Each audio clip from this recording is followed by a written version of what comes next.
सतसंग जल जो कोई पावे,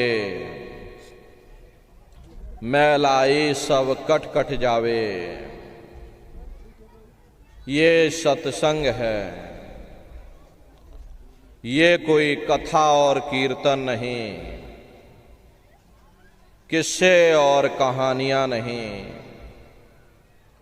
नाच गाना ढोल और मजीरा नहीं।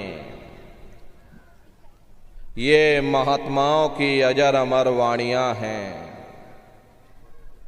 यदि आपने ध्यान से सुन लिया तो निश्चय ही आपको अपने मानव जीवन के उद्देश्यों के बारे में पता चलेगा कि आखिर ये मनुष्य शरीर हमको क्यों मिला है, क्या इसका उद्देश्य है,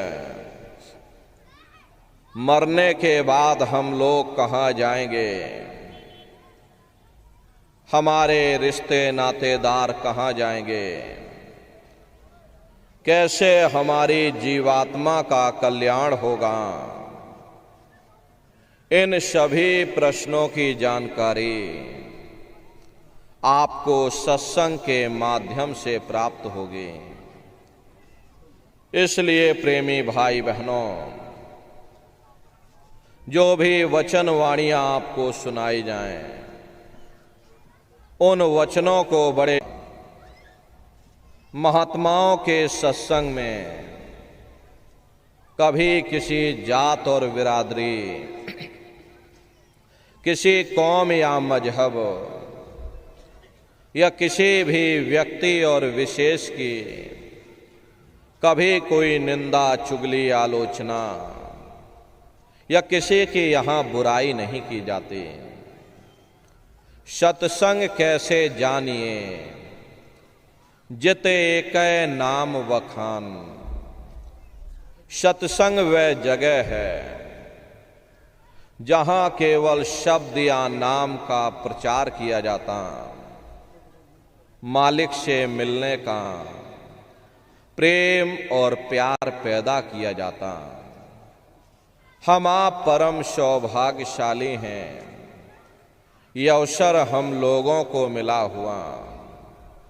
जो भी थोड़े बहुत वचन आपको सुनाए जाएं, उन वचनों को बड़े ध्यान के साथ सुनिएगा और समझने की कोशिश करिएगा।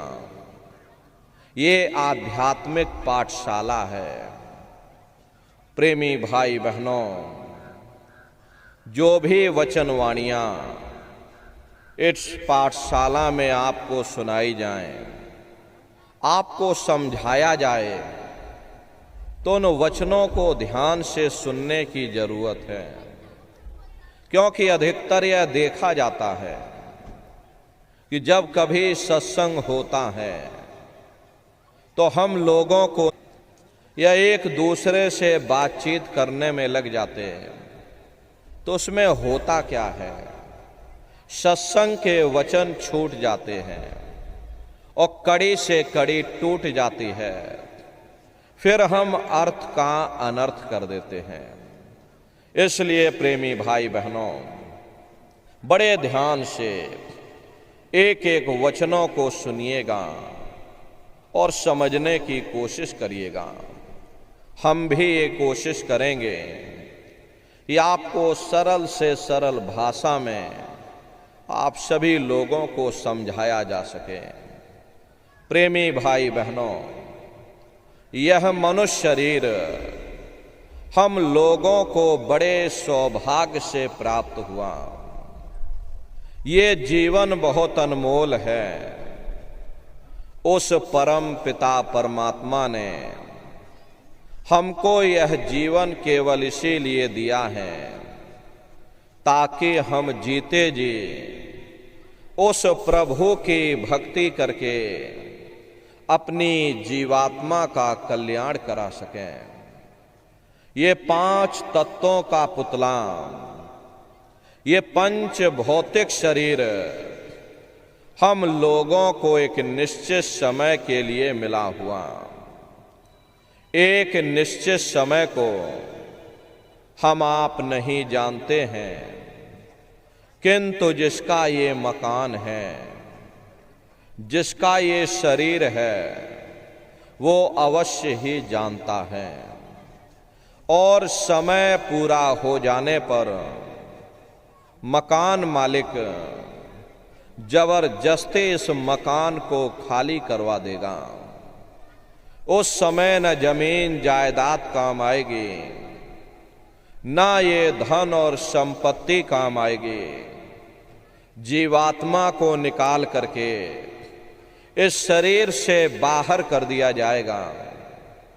ये शरीर हमारा आपका यहीं जमीन पर गिर पड़ेगा, क्योंकि जीवात्मा के निकल जाने के बाद में ये शरीर सिर्फ एक माटी का पुतला है, उससे ज्यादा कुछ भी नहीं।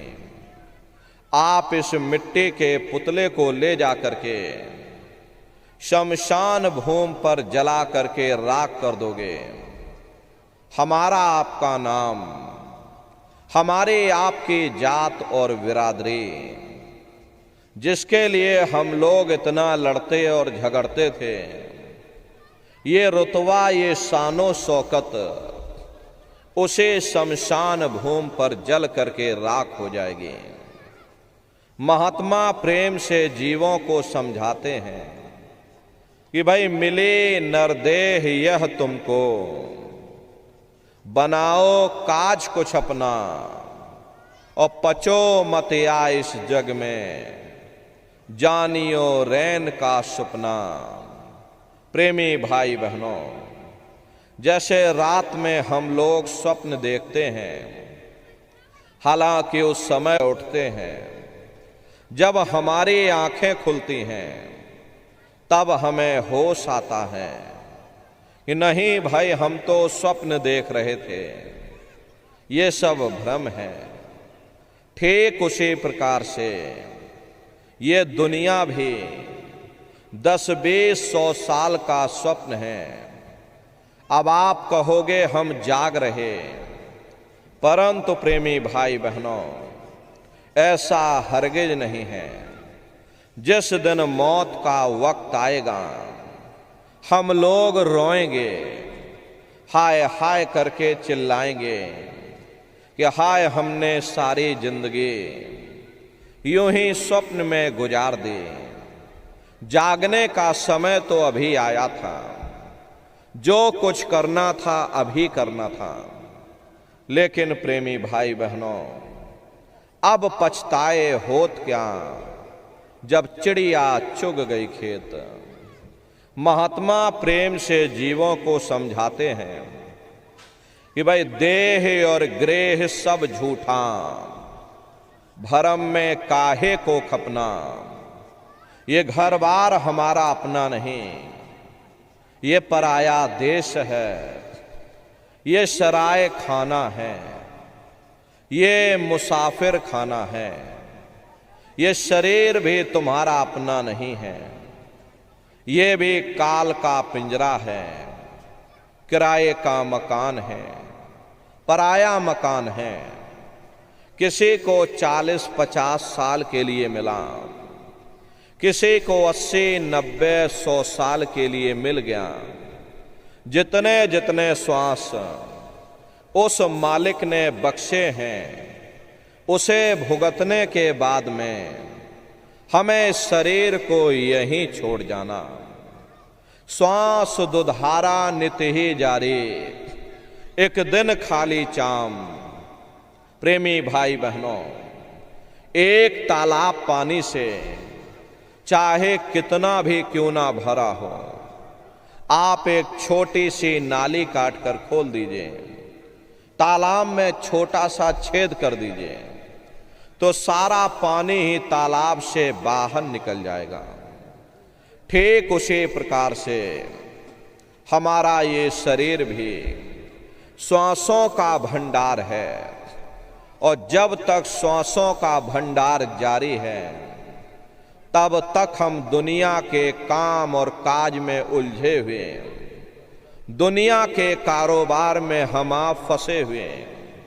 लेकिन जिस वक्त ये श्वासों का भंडार खाली होगा। हर टेलीफोन खड़क जाएंगे, तार पहुंच जाएंगे, संदेश पहुंच जाएंगे। सब रिश्ते नातेदार, सब कुटुंब परिवार वाले, सब अड़ोस पड़ोस वाले मिनटों सेकंडों में इकट्ठा हो जाएंगे। प्रेमी भाई बहनों, जिस शरीर से तुम इतना प्रेम किया करते थे, उसे कोई एक रात भी घर में रखने को तैयार नहीं होगा। कंधों पर लटका करके शमशान भूमि पर छोड़ करके आ जाएंगे। हिंदू लोग तिनका तोड़ाते हैं कि जैसे तिनका टूट गया, तेरा मेरा, उसे आप अच्छी तरह से समझिए। सिमटत भास श्वास उठ जावे और प्राण पति जम सिमट समावे। उस समय हमारी ये श्वासें रुक जाती हैं, शरीर की चेतना पीछे सिमटने लगती है। तो सबसे पहले गुदा चक्र टूटता है, क्योंकि गुदा चक्र में पृथ्वी का वास होता है। गुदा चक्र टूट करके ऊपर इंद्रिय चक्र में समा जाता है। इंद्रिय चक्र में जल का वास होता, यानी जल ने पृथ्वी को घोल दिया। फिर जब इंद्रिय चक्र टूटेगा तो ऊपर नाभि चक्र में समा जाएगा। नाभि चक्र में अग्नि का वास होता, यानी अग्नि ने फिर जल को सुखा दिया। ये नीचे से सिमटाव होता है, पैरों के तलवे से लेकर के और सिर की चोटी तक सिमटाव होता है। फिर जब ये नाभि चक्र टूटेगा तो हृदय चक्र में समा जाएगा। हृदय चक्र में वायु का वास होता कर लिया, और इस तरह से वायु आकाश में उड़ गई। ये आंखों की पुतलियां ऊपर पलट जाती हैं, मुंह खुला का खुला रह जाता। महात्मा प्रेम से जीवों को समझाते हैं कि भाई जब यह कर्म कलाय उपजावे और बुद्धि सुरत की आन दबावे, जब यह जीवात्मा पांचों तत्वों को लांग करके जल पृथ्वी अग्नि वायु आकाश पांचों तत्वों को लांग करके ऊपर आती हैं, तो काल दाढ़ में आन दवानी और जब ढरके नैनन से पानी। जब काल अपनी दाढ़ में दबाता है उस समय नेत्रों से पानी निकलता है। इंद्रियां टूट टूट करके चकनाचूर हो जाती हैं।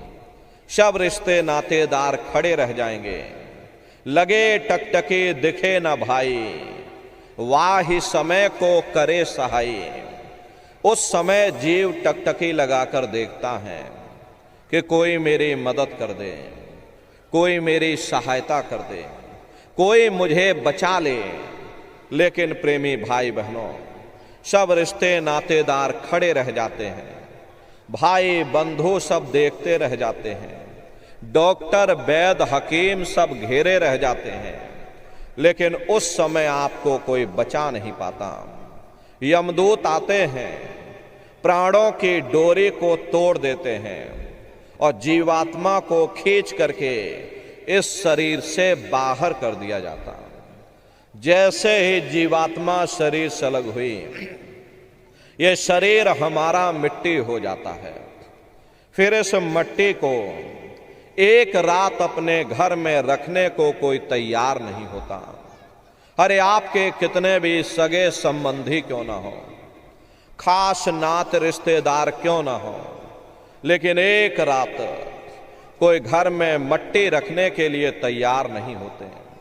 कहते भाई जल्दी करो जल्दी करो, अब इनकी शकल देखने में हमको डर लग रहा, जल्दी से बाजार से कफन खरीद के लाओ, जल्दी से लकड़ियां खरीद के लाओ, जल्दी से चिता तैयार करो, इनको घर में से जल्दी से उठा ले जाओ, वहीं शमशान भूमि पर जला देना।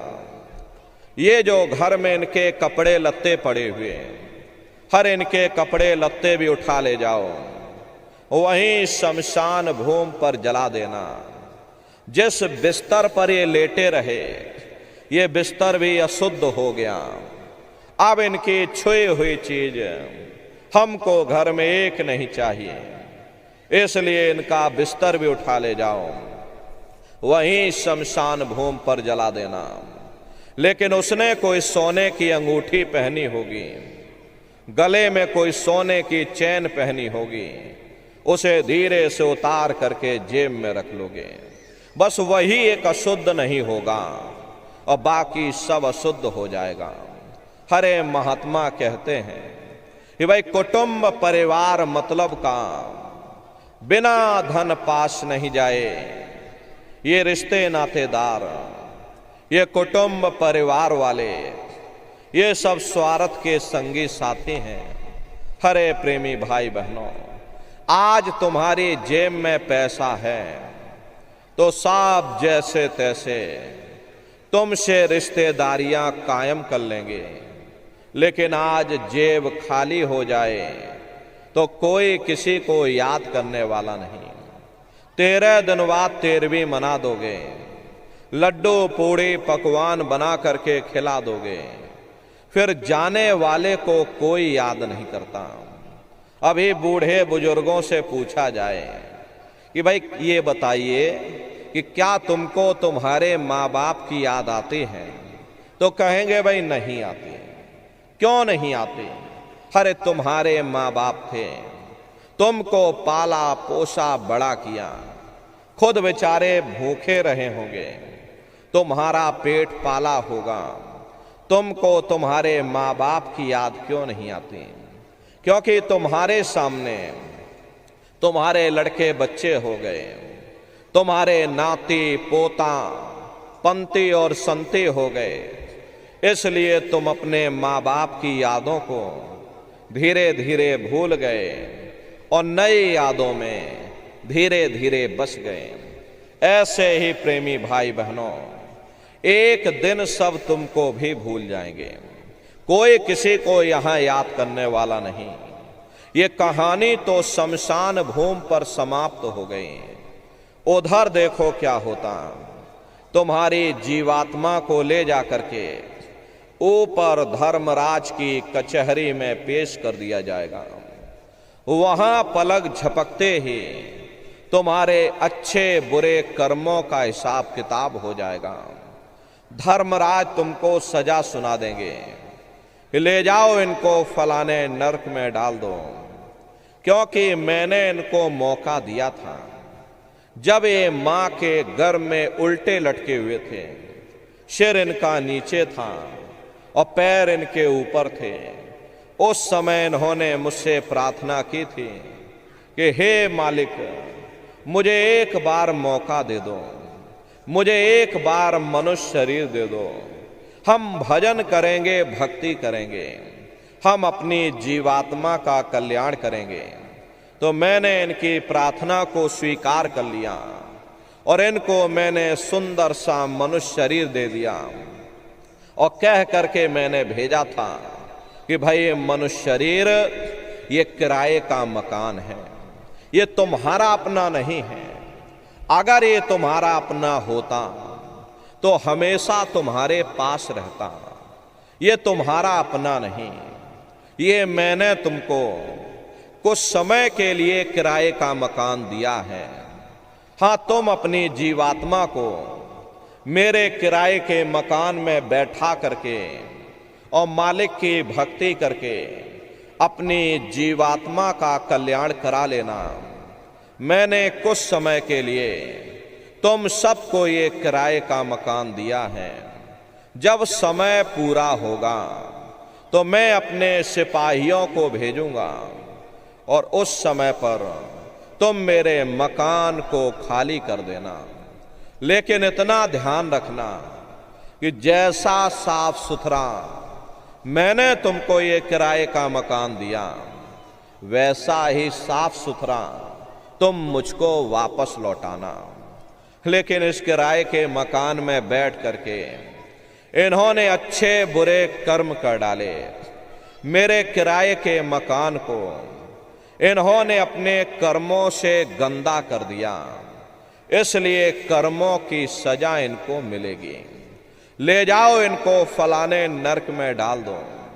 महात्मा कभी झूठ नहीं बोलते। हरे महात्माओं ने जब साधना किया, साधना करके जब ऊपर गए और ऊपर जा करके जब उन्होंने नरकों का हाल देखा, तो हमारी आपकी जानकारी के लिए उन्होंने धर्म ग्रंथों में लिख दिया कि लोह के खंभ तपत के माही, और जहां जीव को ले चिपटाई वहां लोहे के खंभे अग्नि से धधक धधक कर लाल हो रहे। ऐसे खोटे जीवों को उन खंभों में चिपटाया जाता। जीव हाय हाय करके तड़फता है। तड़फ तड़फ जीव जुलम बुखारी, और तपत खम्म दुख उपजे भारी। असहनी वेदना होती है, असहनी दुख और दर्द होता। जीव वहां रोता और चिल्लाता रहता। लाखों लाख जोजन मील तक तुम्हारे रोने और चिल्लाने की आवाज जाती है, लेकिन प्रेमी भाई बहनों, वहां कोई तुम्हारी पुकार सुनने वाला नहीं, कोई तुम्हारी दर्द भरी आवाज को सुनने वाला नहीं। हरे महात्मा कहते हैं कि भाई नर के अनेकन और हैं, कहाँ लग कहूं बखान। दुख भोगते यह जीव जो, जाने जो भोग समान। कहते भाई एक नरक नहीं, ऐसे वहां पर अनेकों अनेक नरक बने हुए। अलग अलग खोटे पाप कर्मों के वहां पर अलग अलग नरक बने हुए। कुंभी नरक निदान यह है, पड़े जीव जग जाए, और सिर समेत डूबा रहे सदा नरक के माही। कुंभी कहते हैं घड़े के आकार का बड़ा विशाल नरक बना हुआ, दुनिया भर का मवाद उसमें भरा, बड़े भारी बदबू उसमें से आती है। जीवों को उसी में डाल दिया जाता। जब ही नरक सिर ऊपर काढ़े और तब ऊपर जूती जब मारे, जैसे ही जीव श्वास लेने के लिए अपने सिर को बाहर निकालता है, ऊपर यमदूत खड़े रहते हैं, नोकदार भालों से प्रहार कर देते हैं। जीव फिर उसी में डूब जाता है, युगों युगों तक डूबा रहता। कुंभी नरक कल्प लौवासा, मुख में नरक नाक में श्वासा। कल्प लौवासा यानी 1000 चौकड़ी युग का एक कल्प होता है, और कल्प लौवासा यानी युगों युगों तक ये जीव नरकों की यातनाओं को भोगता रहता। और नरकों की यातनाएं भोगने के बाद में इसी जीवात्मा को सीधे मनुष्य शरीर नहीं दिया जाता, बल्कि इसे 4 खान 84 लाख योनियों में डाल दिया जाता। जैसे बच्चा होता है, बच्चा पहले कक्षा 1 पास करेगा, फिर कक्षा 2 में जाएगा। ऐसे ही वहां पर भी पूरा चैनल बना हुआ।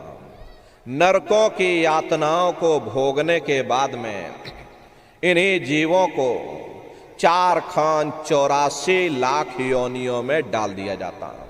प्रेमी भाई बहनों, ये 4 खान 84 लाख योनियां ये कोई मामूली योनियां नहीं होती। 4 खान का मतलब होता है अंडज, पिंडज, उपमज, स्थावर। ये 4 खाने होती हैं। पहली श्रेणी तो इन पेड़ पौधों की आती है जिनके अंदर पानी का तत्व मौजूद होता है।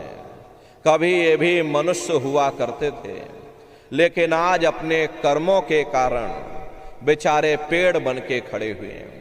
दूसरी श्रेणी कीड़े मकोड़ों की आती है जिनके अंदर पृथ्वी और अग्नि का तत्व मौजूद होता है। तीसरी श्रेणी पंछियों की आती है। चौथी चौपाए जानवरों की आती है, और 5वीं स्वयं इंसान की आती है, जिसके अंदर 5 तत्व जल पृथ्वी अग्नि वायु आकाश पांचों तत्व मौजूद होते हैं। प्रेमी भाई बहनों, ये 4 खाने हैं, इनकी अलग अलग कुल 84 लाख योनियां होती हैं। अब आप पेड़ पौधों को देखिएगा तो ये नीम का पेड़ अलग है, आम का पेड़ अलग है, पीपल का पेड़ अलग है, ये गन्ने का पेड़ अलग है। प्रेमी भाई बहनों, ऐसे ही अलग अलग प्रजातियों के कीड़े मकोड़े, अलग अलग प्रजातियों के पशु और पंछी, कुल मिलाकर 84 लाख योनियां हैं। हम दुनिया के जीव नरकों की यातनाओं को भोगने के बाद में इन्हीं 84 लाख योनियों में भटका खाते हैं। मामूली कष्ट नहीं होता। अरे हमको आपको गर्मी लग गई तो हम लोग छाया में आ गए, सर्दी लग गई कंबल रजाई ओढ़ लिया, भूख लग गई रोटी खा ली, बीमार हो गए अस्पतालों में चले गए, अपना अपना इलाज करवा लिया। लेकिन देखो उन जानवरों को, क्या गर्मी, क्या सर्दी, क्या बरसात, एक एक रोटी के टुकड़े के लिए बेचारे दर बदर रोड पर भटकते रहते हैं। किसी का हाथ कट गया, किसी का पैर कट गया, किसी को जीते जी काट डाला, मुर्गी की गर्दन ही मरोड़ डाली। अरे उनको भी दर्द होता है, उनको भी तकलीफ होती है, लेकिन वे बेचारे बेजुबान हैं, कुछ बोल नहीं पाते हैं, कुछ बता नहीं पाते हैं। हम लोगों के अंदर जुबान है, हम लोग बोल बता देते, वे सिर्फ रोते और चिल्लाते रहते हैं। कौन उनकी पुकार सुनने वाला, कौन उनकी दर्द भरी आवाज को सुनने वाला, कौन सी अदालत में जा करके वे बेचारे दरवाजा खटखटाएं, या कौन मजिस्ट्रेट उनकी फरियाद को सुनेगा। प्रेमी भाई बहनों, कोई सुनने वाला नहीं।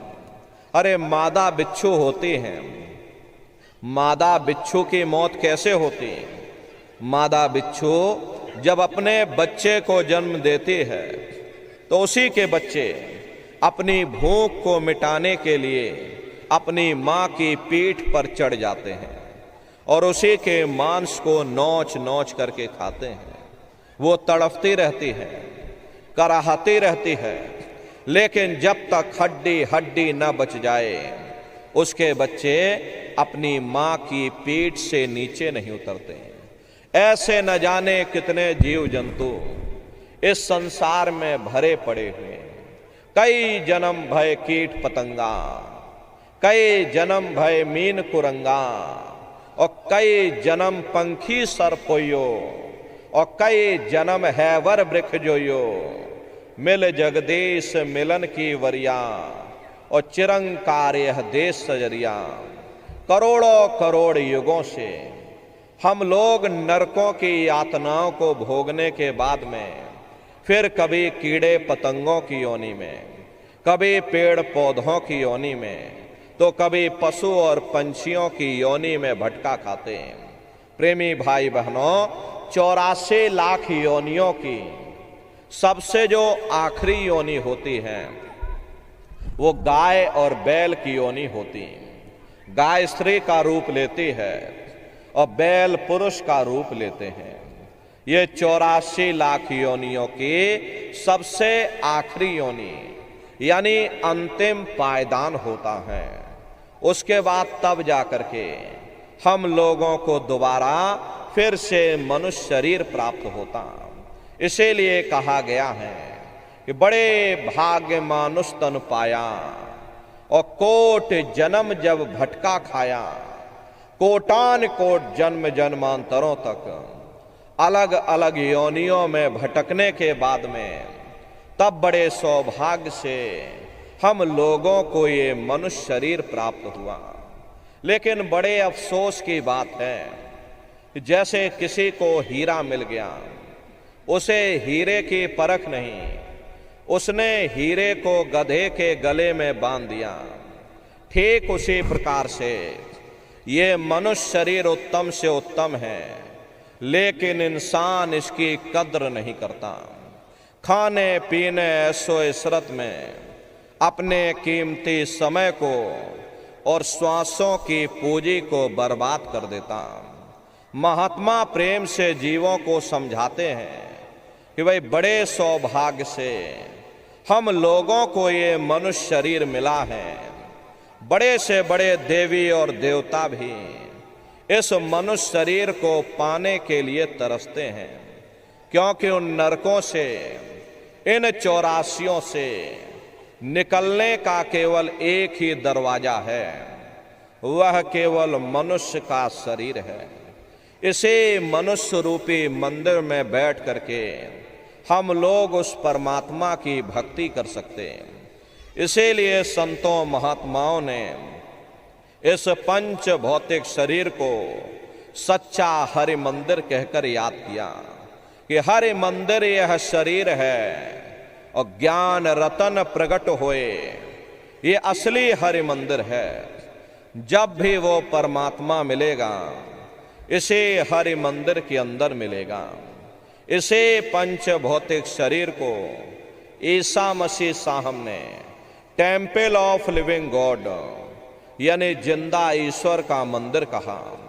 इसे पंच भौतिक शरीर को मुसलमान फकीरों ने कुदरती काबा कहकर याद किया। इसे पंच भौतिक शरीर को गुरु नानक साहब ने नर नारायणी देह कहकर याद किया। ये वो देह है जिसमें नारायण स्वयं विराजमान है।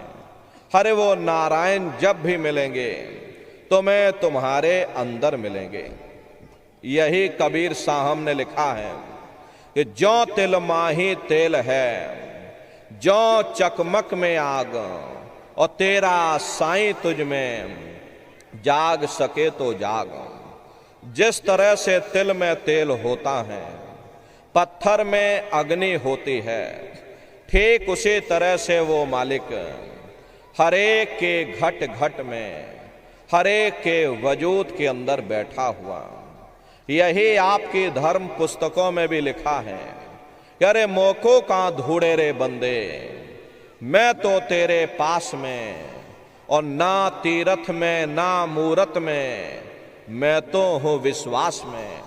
ना मैं तीरथ में मिलूंगा, ना मैं मूरत में मिलूंगा, ना मैं अन्य किसी कर्म कांड में मिलूंगा, ना मैं ग्रंथों में मिलूंगा, ना मैं पोथियों में मिलूंगा, ना मैं किताबों में मिलूंगा। चाहे सारी उम्र बैठ करके तुम अखंड रामायण पढ़ते रहो, अरे मैं जब भी मिलूंगा तो मैं तुम्हारे अंदर मिलूंगा।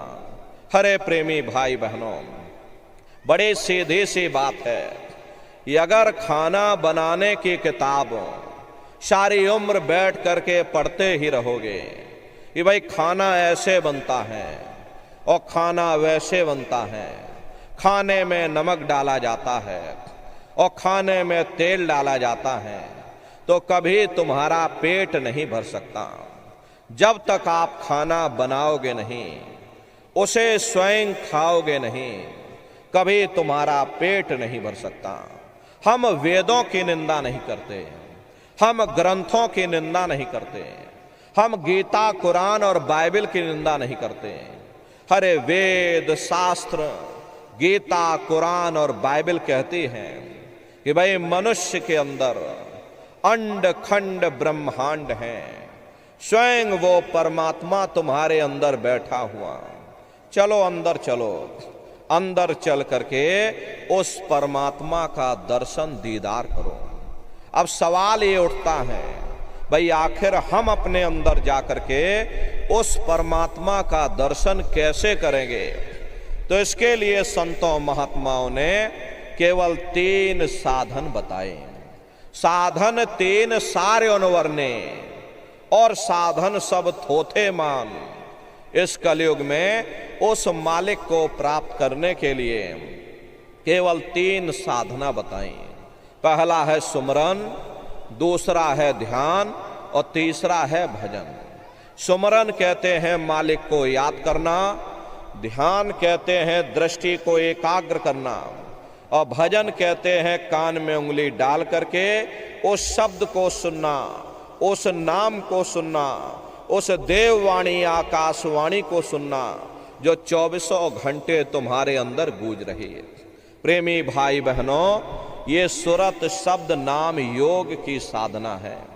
संतों का जो इतिहास रहा, संतों के इतिहास में सबसे पहले कबीर साहब आए, जिन्होंने सुरत शब्द नाम योग की साधना जारी की।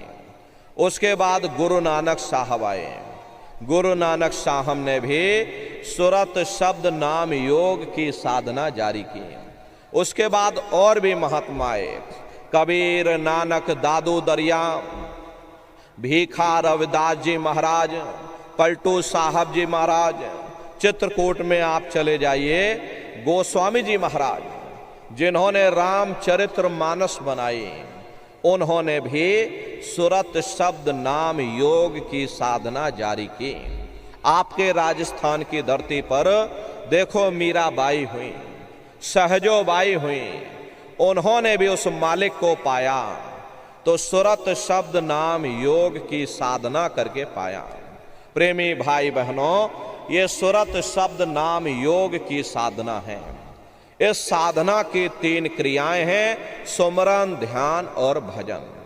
तो कैसे आप लोग सुमरन करोगे, कैसे आप लोग ध्यान करोगे और कैसे आप लोग भजन करोगे, जरा बैठ करके अच्छी तरह से आप लोग समझिएगा और फिर घर पर जा करके करिएगा।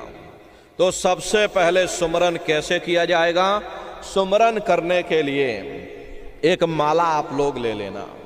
ये देखिए प्रेमी भाई बहनों, 108 दाने की ये माला है। अपने अपने घरों में बैठ करके बाहर से अपनी आंख को बंद कर देना। दोनों आंखों के मध्य भाग में अपने ध्यान को रोक करके और दाने दाने पर जय गुरुदेव नाम का उच्चारण करिएगा। हर दाने पर जय गुरुदेव नाम, हर दाने पर जय गुरुदेव नाम, जय गुरुदेव, जय गुरुदेव, जय गुरुदेव, कुल 108 बार करिएगा। दोबारा इसी जगह फिर वापस आ जाओगे। जब आप जय गुरुदेव नाम का उच्चारण करोगे तो दोनों आंखों के मध्य भाग में अपने ध्यान को रोक करके और दाने दाने पर जय गुरुदेव नाम का उच्चारण करिएगा। जिसको आप याद कर रहे हो, एक समय ऐसा आएगा वो अंतर में तुम्हारे सामने प्रकट हो जाएगा। उसके स्वरूप को देख लेना, फिर उसी के स्वरूप को याद करके जय गुरुदेव नाम का सुमरन सभी नए प्रेमी भाई बहन करिएगा। दूसरी बार फिर यहीं से जय गुरुदेव नाम का सुमरन, तीसरी बार फिर यहीं से जय गुरुदेव नाम का सुमरन। इस तरह से कुल 8 बार जय गुरुदेव नाम का सुमरन सभी नए प्रेमी भाई बहन करिएगा। 8 बार करने के बाद ये माला आप रख देना। प्रेमी भाई बहनों, ये जय गुरुदेव नाम किसी साधारण इंसान का नाम नहीं है, ये स्वयं उस अनामी महाप्रभु का नाम है।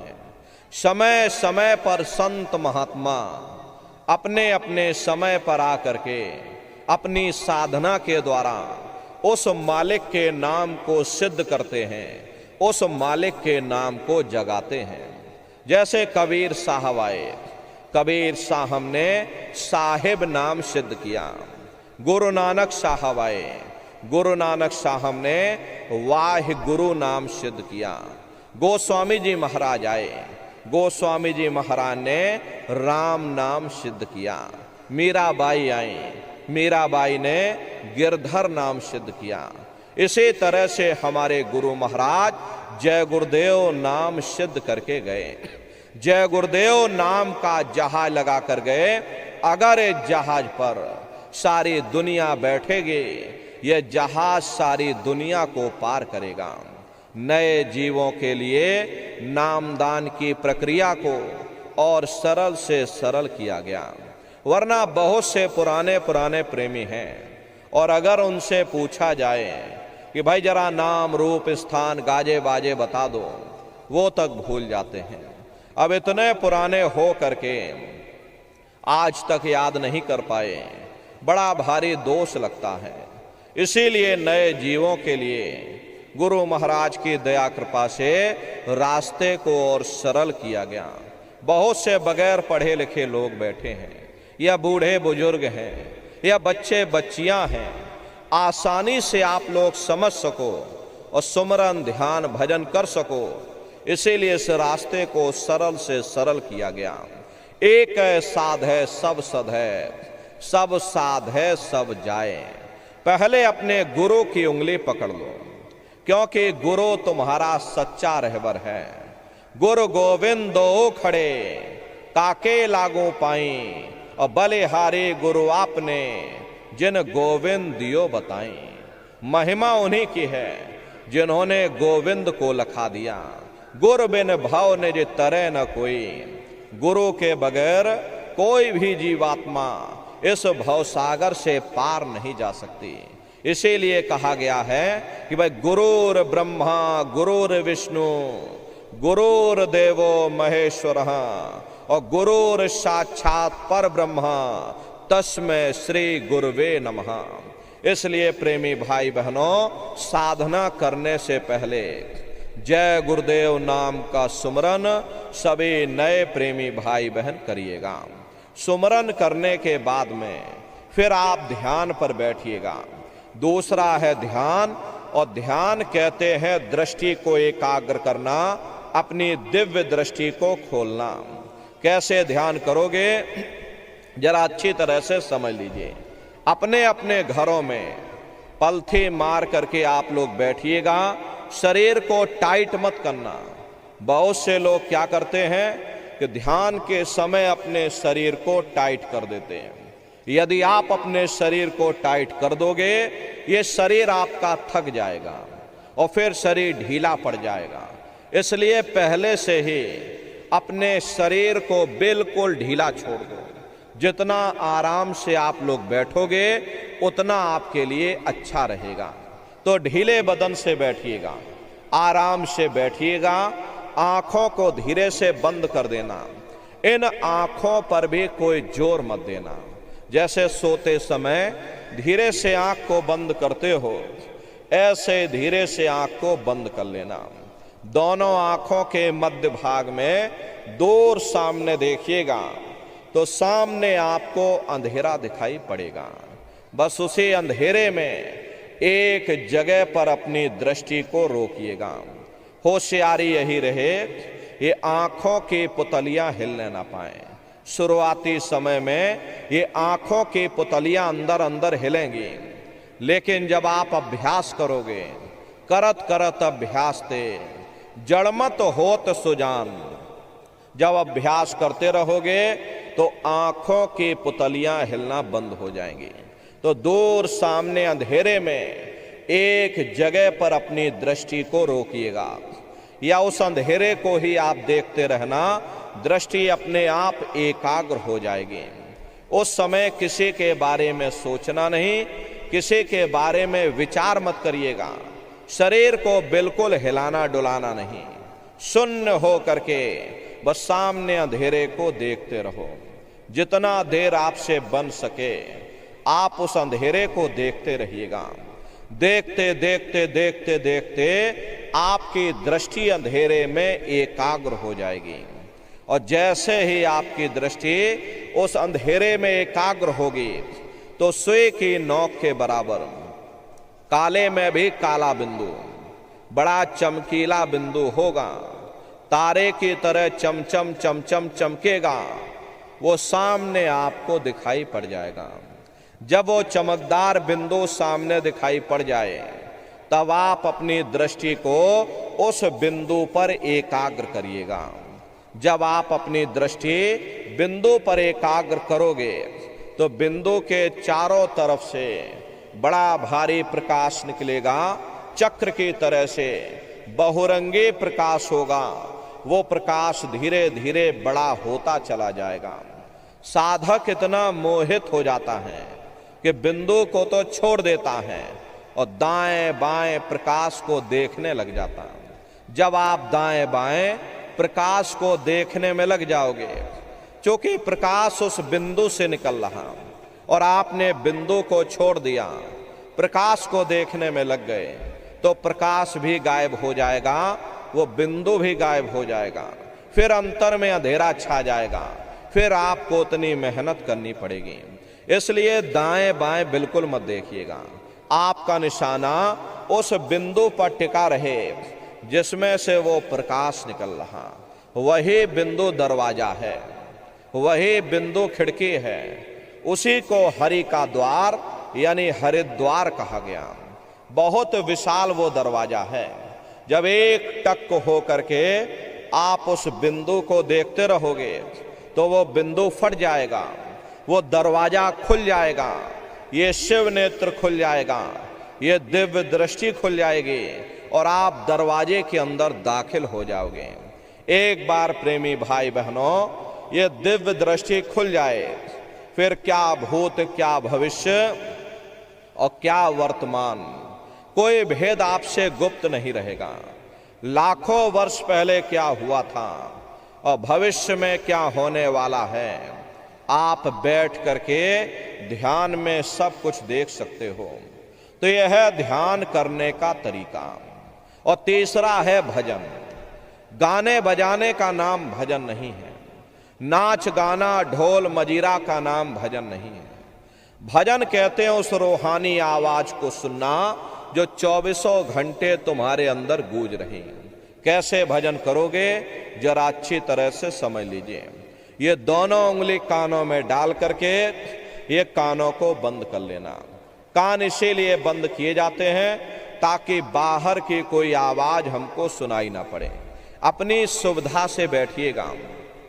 कुर्सी पर चाहे कुर्सी पर बैठ जाओ, सोफे पर चाहे सोफे पर बैठ जाना, या कोई तकिया इस तरह से रख लेना और दोनों कोहनियां रख करके दोनों उंगली कानों में डाल करके ये कानों को बंद कर लेना।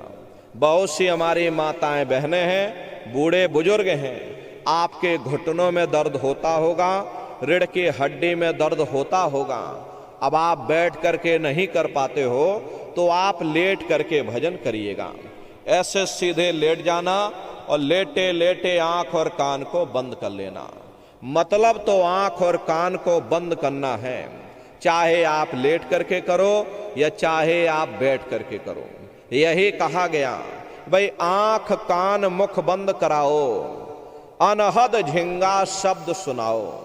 यानी पहले अपनी आंख को बंद करो, अपने मुख को बंद करो, दोनों उंगली कानों में डाल करके ये कानों को बंद कर लो और ऊंचे से ऊंचा ध्यान दे करके उस आवाज को सुनने की कोशिश करो।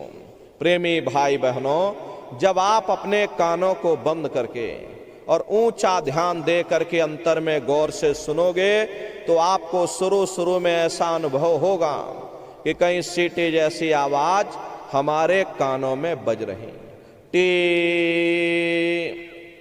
इस तरह से सीटी जैसी आवाज शुरू शुरू में आप सभी को सुनाई पड़ेगी। करना कुछ नहीं है, लेटे हो चाहे बैठे हो, बस आप उस आवाज को सुनते रहना और सुनते सुनते उसी में लीन हो जाओ। जब आप उसमें लीन हो जाओगे तो कुछ समय बाद में दोबारा आपको अनुभव होगा कि कहीं बड़ी दूर से एक महीन आवाज, घंटे और शंख की आवाज हमारे कानों में बज रही है। जैसे मंदिरों में घंटियां बजती हैं, टन टन टन टन। तो बाहर तो आपने नकल किया। महात्माओं ने कहा था ये शरीर तुम्हारा सच्चा हरि मंदिर है। इसे हरि मंदिर के अंदर 24 घंटे वो घंटे और शंख की आवाज हो रही। उसे घंटे शंख की आवाज को महात्माओं ने शब्द कहा। अरे आपकी धर्म पुस्तकों में लिखा है कि पोथे पढ़ पढ़ जग मुआ, पंडित भया न कोई, 2.5 अक्षर प्रेम का और पढ़े सो पंडित हुई। दुनिया वाले कहते हैं कि 2.5 अक्षर का मतलब प्रेम है। प्रेम नहीं है, प्रेम में तो मात्रा लगी हुई। यहां पर जिस 2.5 अक्षर का वर्णन उन महात्माओं ने किया था वो है शब्द शा, आदा, बा और दा। उसे शब्द को महात्माओं ने नाम कहा। कलयुग जोग न यज्ञ न ज्ञाना, एक आधार नाम गुण गाना। कलयुग में न योग है, न यज्ञ है, न ज्ञान है। कलयुग में क्या है? एक आधार नाम गुण गाना। और कलयुग केवल नाम आधारा, सुमेर सुमेर नर उतरहि पारा। कलयुग में केवल नाम का आधार है। वो नाम तुम्हारे अंदर 24 घंटे गूंज रहा है। तो उसे घंटे संग की आवाज को महात्माओं ने शब्द या नाम कहा। उसे को मुसलमान फकीरों ने कलमा कहा। उसे घंटे संग की आवाज को ईसा मसीह साहब ने वर्ड या लागस कहकर याद किया। उसे घंटे संग की आवाज को गुरु नानक साहब ने अनहद वाणी कहकर याद किया। चीन में जो महात्मा हुए उन्होंने इसको ताओ कहकर याद किया। और हिंदू महात्माओं ने इसे देववाणी आकाशवाणी कहकर याद किया।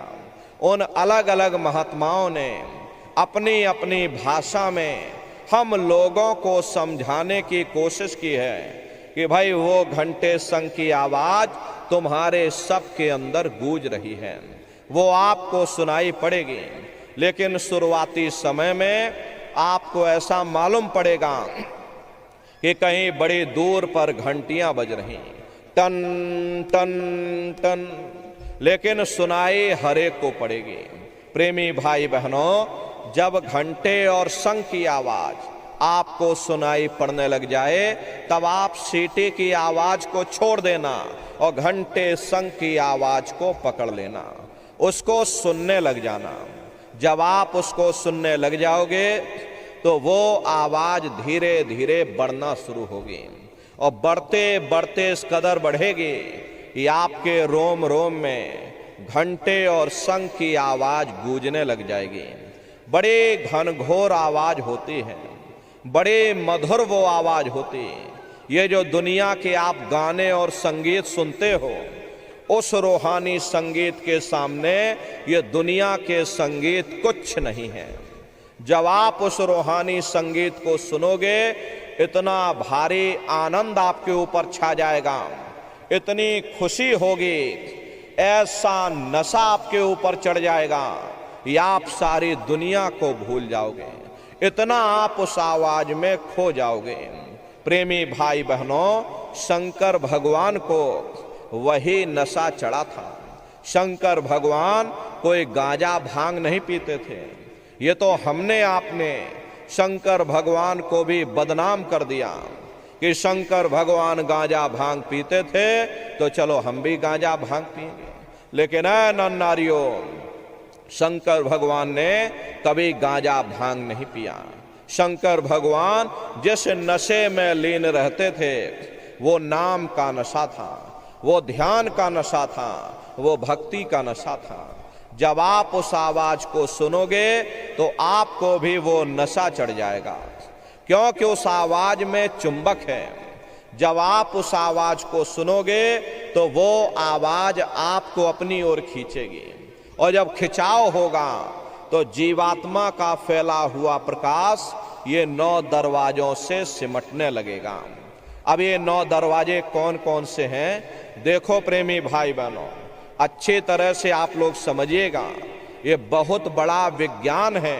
अरे दुनिया का विज्ञान जब समाप्त हो जाएगा तो ये विज्ञान प्रारंभ होगा। तो 9 दरवाजे कौन कौन से? 2 आंख, 2 कान, 2 नाक के सुराख, 1 मुंह और 2 मलमूत्र का रास्ता, ये शरीर के 9 दरवाजे हैं। सबसे पहला दरवाजा गुदा चक्र आता है। गुदा चक्र में गणेश जी वास करते हैं। गणेश जी वहाँ के मालिक हैं। ये 4 दल का कवल है। यहाँ पर पृथ्वी तत्व पाया जाता है। उसके ऊपर इंद्रिय चक्र आता है। इंद्रिय चक्र में ब्रह्मा जी वास करते हैं। ये 6 दल का कवल है। यहाँ पर जल तत्व पाया जाता है। उसके ऊपर ये नाभि चक्र आता है। नाभि चक्र में विष्णु जी वास करते हैं। ये 8 दल का कवल है। यहाँ पर अग्नि तत्व पाया जाता है। उसके ऊपर ये हृदय चक्र आता है। हृदय चक्र में शिव जी वास करते हैं। ये 12 दल का कवल है। यहाँ पर वायु तत्व पाया जाता है। अरे वास्तव वो ऊपरी मंडलों में, ऊपरी लोकों में करते हैं, लेकिन उनका प्रकाश, उनकी किरणें इन चक्रों पर पड़ती हैं। उसी के ऊपर एक कंठ चक्र आता है, यहाँ पर आद्या महाशक्ति की किरणें पड़ती हैं और ये 16 दल का कवल है। और आप सबसे ऊपर, तुम्हारी जीवात्मा सबसे ऊपर दोनों आंखों के मध्य भाग में बैठी है, जहां पर देवियां बिंदी लगाती हैं और पुरुष जहां पर टीका लगाते हैं। ये बिंदी और टीका यहाँ पर हम लोग इसीलिए लगाते हैं क्योंकि यहीं पर हमारी जीवात्मा बैठी है, उसका श्रृंगार किया जाता है। तो ये 10वां द्वार है जहां पर तुम्हारी जीवात्मा बैठी हुई। इसे 10वें दरवाजे पर बैठ करके जीवात्मा अपने प्रकाश को 9 दरवाजों में फैलाती है, जिससे आपका ये शरीर चलता है, आपके हाथ और आपके पांव चलते हैं। जब आप भजन करोगे और घंटे शंख की आवाज को सुनोगे तो उस आवाज में चुंबक है, वो आवाज आपको अपनी ओर खींचेगी। और जब खिंचाव होगा तो जीवात्मा का फैला हुआ प्रकाश ये 9 दरवाजों से सिमट करके यही 10वें दरवाजे पर इकट्ठा हो जाएगा। और जैसे ही सारी चेतना, सारी शक्ति यहाँ पर इकट्ठी हुई, तुरंत शब्द जीवात्मा को खींच करके इस शरीर से बाहर कर देगा। फिर आप अपनी आंखों से देखिएगा कि हमारा शरीर ये है, हम ये खड़े। आप अपने शरीर से अलग हो जाओगे। जैसे चिड़िया होती है, चिड़िया घोंसले से निकल करके आसमानों की उड़ान भरती है और शाम को फिर अपने घोंसले में आ जाती है। ऐसे ही तुम्हारी ये जीवात्मा इस शरीर रूपी घोंसले से निकल करके ब्रह्मांडों की सैर करेगी, देवी देवताओं के दर्शन करेगी, राम और कृष्ण के दर्शन करेगी और घूम करके फिर अपने शरीर रूपी घोंसले में वापस चली जाएगी। प्रेमी भाई बहनों, ये ब्रह्मा, विष्णु, महादेव जिनकी सारी दुनिया पूजा करती है, अरे आप सभी लोग ब्रह्मा, विष्णु, महादेव की पूजा करते हो, लेकिन कभी आपने विचार नहीं किया भाई जिनकी हम सभी लोग पूजा करते हैं, आखिर ये हैं कौन? आपने बहुत कथाएं सुनी होंगी, बहुत भागवतों में आप गए होंगे, लेकिन कभी आपने ये नहीं सोचा भाई जिनकी हम सभी लोग पूजा करते हैं, ये ब्रह्मा, विष्णु, महादेव आखिर कौन हैं? ये कहाँ पर रहते हैं? ये क्या काम करते हैं? हर इनके माँ बाप कौन है? राम कौन है? कृष्ण कौन है? ईश्वर कौन है? ब्रह्म कौन है? पार ब्रह्म कौन है? ये लोग कहाँ पर रहते हैं? तो जरा संक्षिप्त में आप समझिएगा। प्रेमी भाई बहनों, संक्षिप्त में इसीलिए बता रहे क्योंकि अगर हम इसका विस्तार करेंगे, वर्णन करेंगे तो लाखों वर्ष हमको लग जाएंगे, एक लोक का वर्णन नहीं हो पाएगा। इतने विशाल लोक ऊपर बने हुए हैं, लेकिन संक्षिप्त में हम आपको बता रहे हैं कि किन किन मंडलों को पार करते हुए तुम्हारी ये जीवात्मा अपने 5वें मंडल पर यानी कि सचखंड में पहुंचेगी। प्रेमी भाई बहनों, तो आप लोग ध्यान से सुनिएगा, ये पराविद्या, ये ब्रह्मांड का रहस्य है। अरे दुनिया का ये विज्ञान, ये तो आपके चंद्रमा तक पहुंचा है, लेकिन आध्यात्म विज्ञान कहाँ तक पहुंचा है, जरा उसे आप समझिएगा। प्रेमी भाई बहनों, जब आप भजन करोगे और घंटे शंख की आवाज को पकड़ करके जब आप शरीर रूपी घोंसले से बाहर निकल जाओगे, तो उसी घंटे शंख की आवाज को पकड़कर ये जीवात्मा ब्रह्मांडों की चढ़ाई करेगी। पलक झपकते यह जीवात्मा खरबों योजन ऊपर चली जाती है। ये चांद, सूरज, सितारों को पार करने के बाद सबसे पहले जो आपको लोक मिलेगा उसे महात्माओं ने शिवलोक कहा। शिवलोक वो तमोगुणी स्थान है, वहां के मालिक शिव जी हैं, वो पार्वती जी के साथ उस लोक में विराजमान हैं। शिव जी का दर्शन करने के बाद फिर जब आप ऊपर चढ़ोगे उसी के ऊपर ब्रह्मा जी का लोक आएगा। ब्रह्मा जी का लोक वो रजोगुणी स्थान है। वहाँ के मालिक ब्रह्मा जी हैं, वो गायत्री, सावित्री और सरस्वती के साथ उस लोक में विराजमान हैं। और ब्रह्मा जी का दर्शन करने के बाद फिर घंटे शंख की आवाज को पकड़ करके फिर जब आप ऊपर चढ़ोगे, उसी के ऊपर विष्णु लोक आएगा। विष्णु लोक वो सतोगुणी स्थान है। वहाँ के मालिक विष्णु जी हैं। उनका बड़ा मनमोहक स्वरूप है। उनकी 4 भुजाएं हैं और चारों भुजाओं में शंख, गदा, पद्म और चक्र सुशोभित हैं। और आप क्षीर सागर में लक्ष्मी जी के साथ विराजमान हैं। ये तीनों देवता ब्रह्मा, विष्णु और महादेव अपने अपने लोक में बैठ करके राज कर रहे हैं। एक रचयिता है जो जीवों को रचता है, एक पालनहार है जो जीवों को पालता है, और एक संहार करता है जो जीवों को नष्ट कर देता है। एक का काम है घड़े को बनाना, एक का काम है घड़े की सुरक्षा करना, एक का काम है घड़े को फोड़ देना। ये उनका काम है। प्रेमी भाई बहनों, ब्रह्मा, विष्णु, महादेव लोक के ऊपर वो प्रेमी भाई बहनों लोक आता है जिसे महात्माओं ने आद्या महाशक्ति का लोक कहा। और उसी लोक को पार करने के बाद सबसे पहला देश पड़ता है, या यूं कह लीजिए कि पहली राजधानी पड़ती है, जैसे महात्माओं ने सहस दल कवल कहा। वो राजधानी है।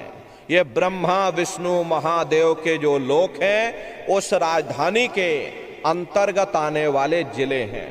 आप इस तरह से समझिएगा, जैसे आपके उत्तर प्रदेश की राजधानी लखनऊ है, ये लखीमपुर खीरी आपका जिला है। इसी तरह प्रेमी भाई बहनों, वो सहस दल कवल राजधानी है। राजधानी का जो मालिक है वो निरंजन भगवान है। ये ब्रह्मा, विष्णु, महादेव ये निरंजन भगवान के ही पुत्र हैं। और ये आद्या महाशक्ति ये निरंजन भगवान की अर्धांगिनी है। और निरंजन भगवान स्वयं तीनों लोकों के मालिक हैं। उन्हीं को त्रिलोकीनाथ कहा गया। हिंदू उन्हीं को परमात्मा कहते हैं, मुसलमान उन्हीं को खुदा कहते हैं, ईसाई उन्हीं को गॉड कहते हैं।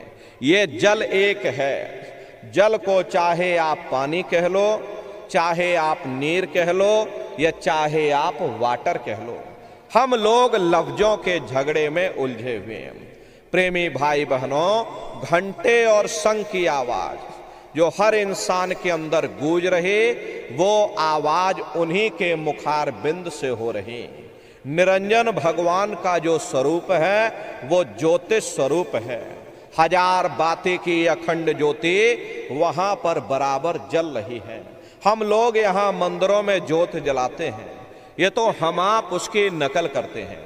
महात्माओं ने आपको चिन्ह बता दिया कि भाई उनका ऐसा स्वरूप है, तो हम लोग यहाँ पर नकल करने लगे।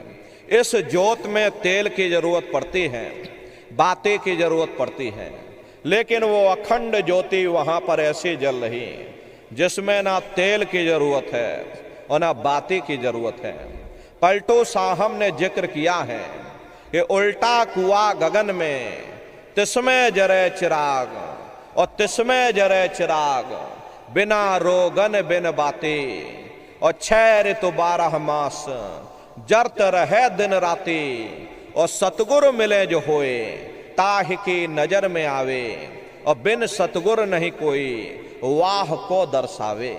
वो अखंड ज्योति ऐसी है जिसे पूरा ब्रह्मांड प्रकाशवान हो रहा। जितनी भी अवतारी शक्तियां आई, राम आए, राम को वहीं से नीचे उतारा गया।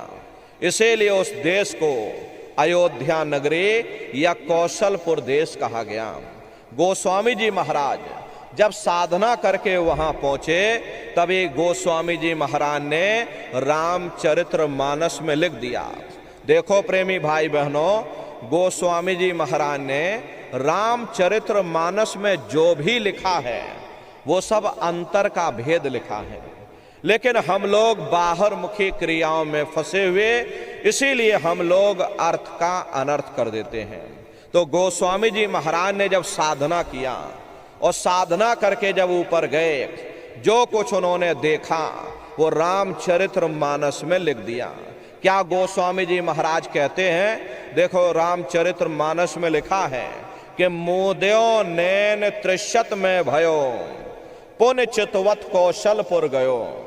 जब मैंने अपने बाहर की आंख बंद की, मेरी अंतर की आंख खुल गई और मैं क्या देख रहा हूं, मैं कौशलपुर देश में पहुंच गया।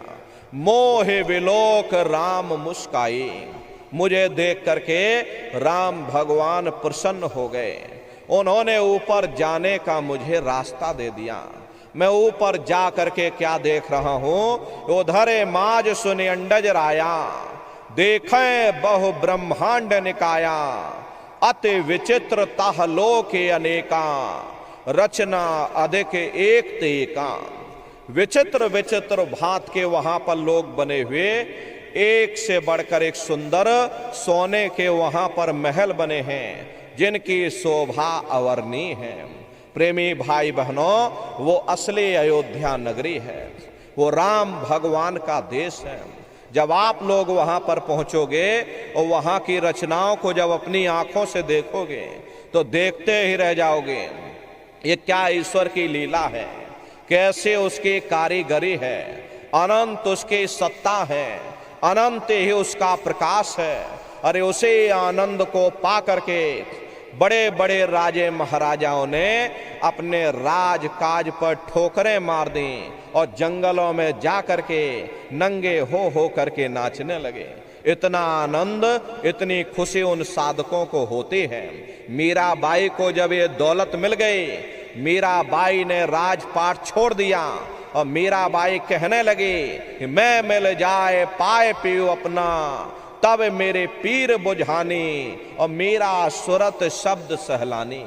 कबीर साहब को जब ये दौलत मिल गई और अन्य महात्माओं को जब ये दौलत मिल गई, उन्होंने जब ऊपर चढ़ करके देखा तो कलम तोड़ करके लिख दिया, ये अचरज देखा भारी साधो, अचरज देखा भारी रे, और बिना बजाए निस्दिन बाजे, घंटा शंख नगारी रे, और बहरा सुन सुन मस्त होत है, तन की खबर बिसारी रे, और बिन भूमि के महल बना है, तामे ज्योत उजारी रे, अंधा देख देख सुख पावे और बात बतावे सारी रे, और जीता मर कर फिर जी जावे, बिन भोजन बलधारी रे, और ब्रह्मानंद संत जन बिरला, कोई समझे बात हमारी रे।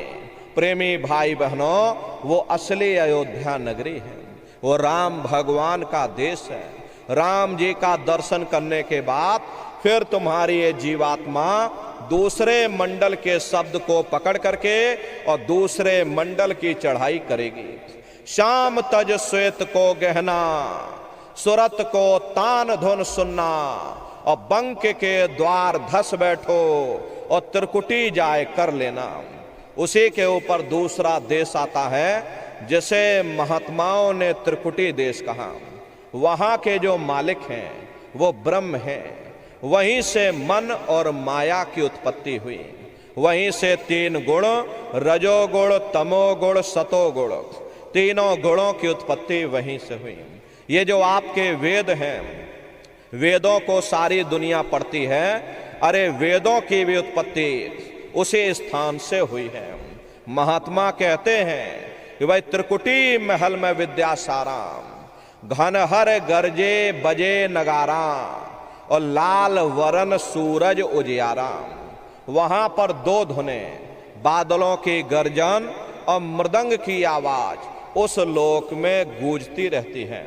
जैसे पहले स्थान पर राम भगवान के देश में घंटे और शंख की आवाज गूंजती है, ऐसे ही दूसरे मंडल पर यानी कि ब्रह्म के देश में बादलों की गर्जन और मृदंग वहां पर बजता रहता है।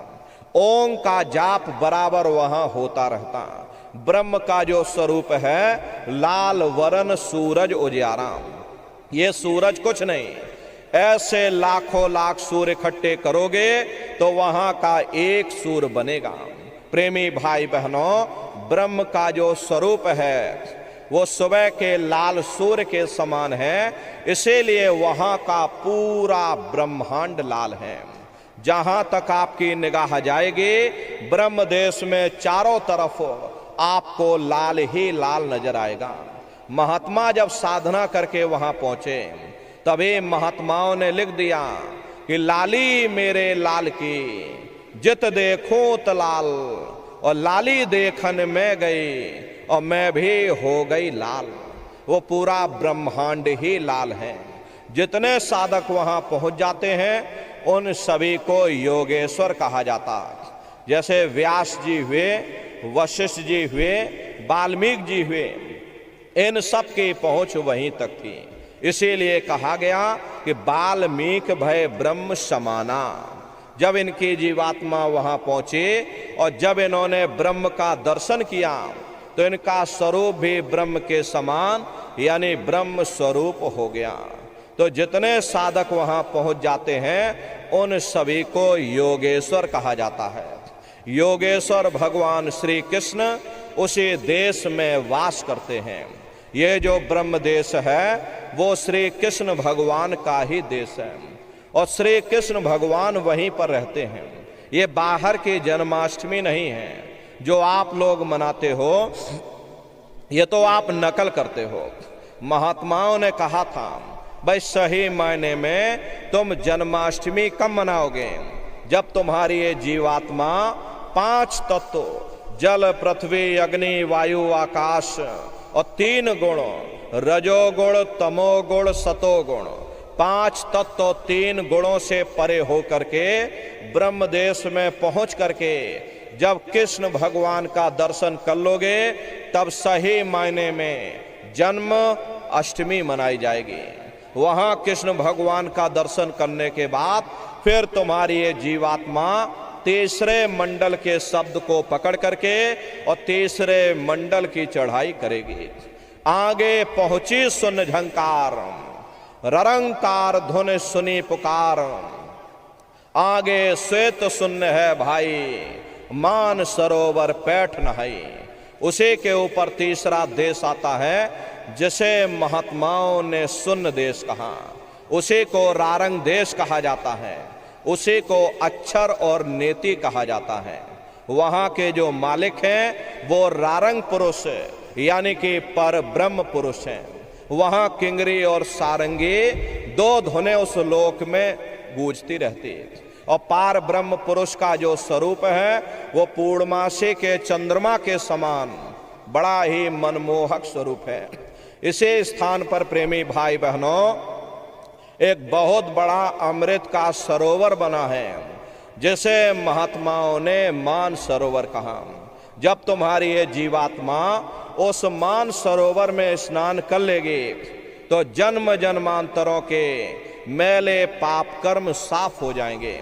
अरे यहाँ के पानी से तुम्हारे कर्मों की सफाई नहीं होने वाली। ये बाहर का पानी तुम्हारे शरीर के मैल को धो सकता है, लेकिन जो पापों का मैल है, जो अंतःकरण में ये जो कर्मों की गंदगी आपने जमा कर रखी है, वो जब साफ होगी जब आप तीसरे मंडल पर पहुंच करके उस गंगा में डुबकी लगाओगे। उसमें स्नान करने के बाद ये जीवात्मा हंस रूप हो जाती है। हंसन मिले हंसा हो जाए, मिले जो अमी आहारा है। जीवात्मा का खुद का प्रकाश उस अमृत के सरोवर में स्नान करने के बाद 16 सूर्य के बराबर हो जाता। तो फिर यही जीवात्मा चौथे मंडल के शब्द को पकड़ करके चौथे मंडल की चढ़ाई करती है। 2 पर्वत के संग निहारो और भंवर गुफा ते संत पुकारो। 2 पर्वतों को पार करने के बाद वो बड़ा सुंदर देश आता है जिसे महात्माओं ने भंवर गुफा कहा। वहाँ के जो मालिक हैं वो सोहंग पुरुष हैं। वहाँ बंसी यानी मुरली की मधुर ध्वनियाँ सदा उस लोक में उच्चारण होती रहती और सोहंग पुरुष का जो स्वरूप है वो दोपहर के सूर्य के समान महाप्रकाशवान स्वरूप है। स्वरूप में अंतर है। पहले स्थान पर निरंजन भगवान का जो स्वरूप है वो ज्योतिष स्वरूप है। दूसरे स्थान पर ब्रह्म का जो स्वरूप है वो सुबह के लाल सूर्य के समान है। तीसरे स्थान पर पार ब्रह्म का जो स्वरूप है वो पूर्णमासी के चंद्रमा के समान है। चौथे स्थान पर सोहंग पुरुष का जो स्वरूप है वो दोपहर के सूर्य के समान महाप्रकाशवान स्वरूप है। वहां के धनी का दर्शन करने के बाद ताके परे धाम सतनामा और बीन बजे सतलोक ठिकाना। सोहंग देश के ऊपर वो पांचवा देश आता है। जैसे महात्माओं ने सचखंड देश कहा, वो सचखंड देश अजर अमर अविनाशी सदा एक रस रहने वाला देश है। वहाँ न काल है, न कर्म है, न दुख है, न संताप है, न पुण्य है, न पाप है। जो जीवात्माएं वहाँ पर पहुँच जाती हमेशा के लिए जन्म मरण के बंधनों से आजाद हो जाती हैं। वहाँ के जो मालिक हैं वो सत्पुरुष भगवान हैं, जिनके रोम रोम में खरबों खरब सूरज चांद सितारे प्रकाशवान। वही हमारे आपके सच्चे पिता हैं। हमको आपको वहीं से नीचे उतारा गया और फिर शब्द को पकड़ करके शब्द शब्द पौड़ी पर चढ़कर और पहुंचो सचखंड सतनाम। तो शब्द कब पकड़ में आएगा? जब आप भजन करोगे। और भजन कैसे किया जाएगा जरा अच्छी तरह से समझ लो। ये आंख और कान को बंद करिएगा लेकिन मन को रोकिएगा। ऐसे समय पर तुम्हारा ये मन जरूर भागेगा। अभी आप यहाँ सत्संग में बैठे हो, शरीर तुम्हारा यहाँ बैठा लेकिन मन सारी दुनिया में भाग रहा। अब किसी को पानी पीने जाना है, ये मन पानी पीने पहुंच गया। कोई बाल बच्चों को घर में छोड़कर आया तो मन बाल बच्चों में पहुंच गया। कोई दुकान दफ्तर छोड़ करके आया, मन दुकान दफ्तर में पहुंच गया। कोई खेती बाड़ी छोड़ करके आया, शरीर बेचारा यहाँ बैठा, मन खेत में घूम रहा। तो ऐसे भजन से कोई लाभ नहीं होगा। जिन्होंने मार मन डाला उन्हीं को सूरमा कहना। अगर दुनिया में कोई हमारा दुश्मन है वो केवल हमारा मन है। ये भाई भाई में लड़ाई कौन करवाता है? केवल हमारा मन करवाता है। कौम कौम में नफरतें पैदा कौन करवाता है? केवल हमारा मन करवाता है। मजहब मजहब में झगड़े कौन करवाता है? केवल हमारा मन करवाता है। इसीलिए महात्मा कहते हैं कि भाई बड़ा बैरी ये मन घट में, इसी का जीतना कठना। अगर दुनिया में कोई हमारा दुश्मन है वो केवल हमारा मन है। ये मन रूपी रावण कब मरेगा?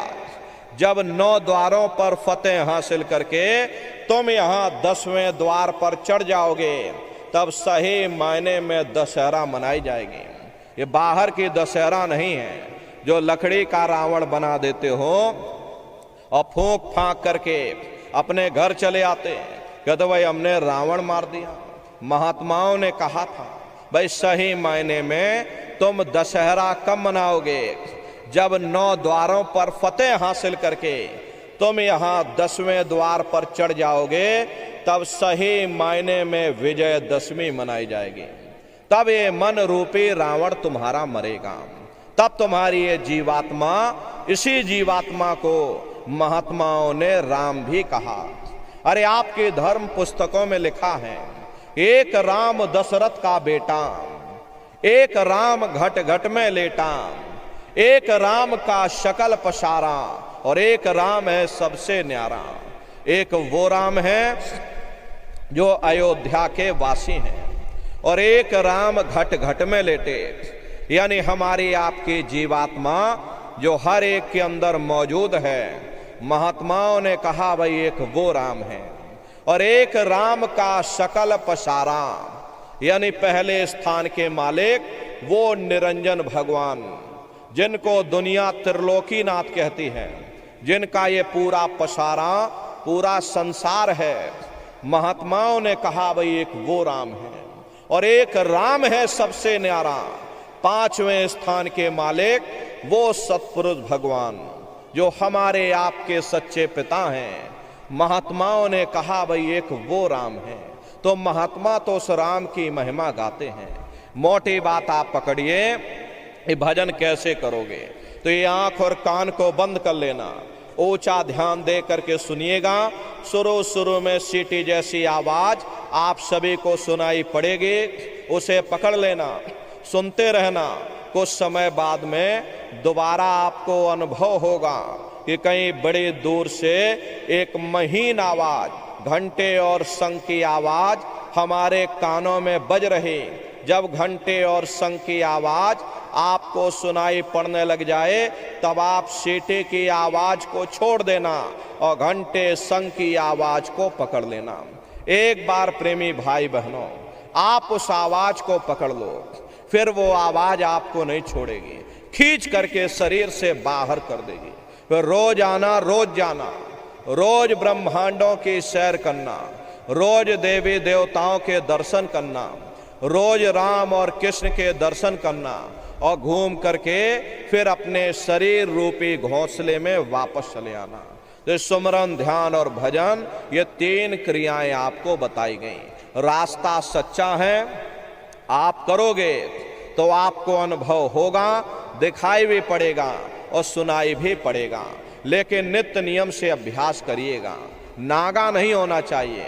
अरे आप शरीर को भोजन देते हो, सुबह दोपहर शाम रात खाते रहते हो, लेकिन कभी आपने विचार नहीं किया ये जीवात्मा जो जन्म जन्मांतरों से बेचारी भूखी प्यासी बैठी है, जिसकी शक्ति से तुम्हारा इतना बड़ा ये शरीर चल रहा, तो कभी अपनी जीवात्मा को तुमने भोजन नहीं दिया। अरे इसका भोजन भजन है, इसका भोजन शब्द है, इसका भोजन नाम है। अपना ये नियम बनाइए कि पहले हम अपनी जीवात्मा को भोजन देंगे, फिर अपने शरीर को भोजन देंगे। अगर ये नियम आपका बन गया तो आपका लोक भी बन जाएगा और आपका परलोक भी बन जाएगा। प्रेमी भाई बहनों, उस मालिक को पाने के लिए तुम्हें घर बार छोड़ने की जरूरत नहीं है, तुम्हें समाज छोड़ने की जरूरत नहीं है, तुम्हें जात और बिरादरी बदलने की जरूरत नहीं है। अरे जात पात के रगड़े झगड़े ये हमारे अपने नहीं हैं, ये सिर्फ हमारे मन की खुराफात है। आप सभी लोग बुद्धिमान हो, अपनी अपनी बुद्धि से आप सभी लोग विचार करिएगा। जब गुरु नानक साहब नहीं आए थे तब कोई सिख नहीं था, जब मोहम्मद साहब नहीं आए थे तब कोई मुसलमान नहीं था, जब ईसा मसीह साहब नहीं आए थे तब कोई ईसाई नहीं था, और पीछे लौटते चले जाओ तो केवल मनुष्य ही मनुष्य रह जाते। ये रगड़े झगड़े किसने पैदा किए? ये हमने आपने पैदा किए। हरे कोई भी महात्मा यहाँ पर आकर के ना कोई कौम मनाने आता है, ना कोई महात्मा यहाँ पर मजहब चलाने आते हैं, ना कोई यहाँ पर जात और बिरादरी बदलने आते हैं, और ना ही आप हमारे हाथों में ये डंडे और तलवारें देने के लिए आते हैं। अरे आप तो सच्चा मार्ग, सनातन मार्ग समझाने के लिए इस धरा भूमि पर शरीर रूप में अवतरित होते हैं। हरे प्रेमी भाई बहनों, आप अपनी बुद्धि से विचार करिएगा।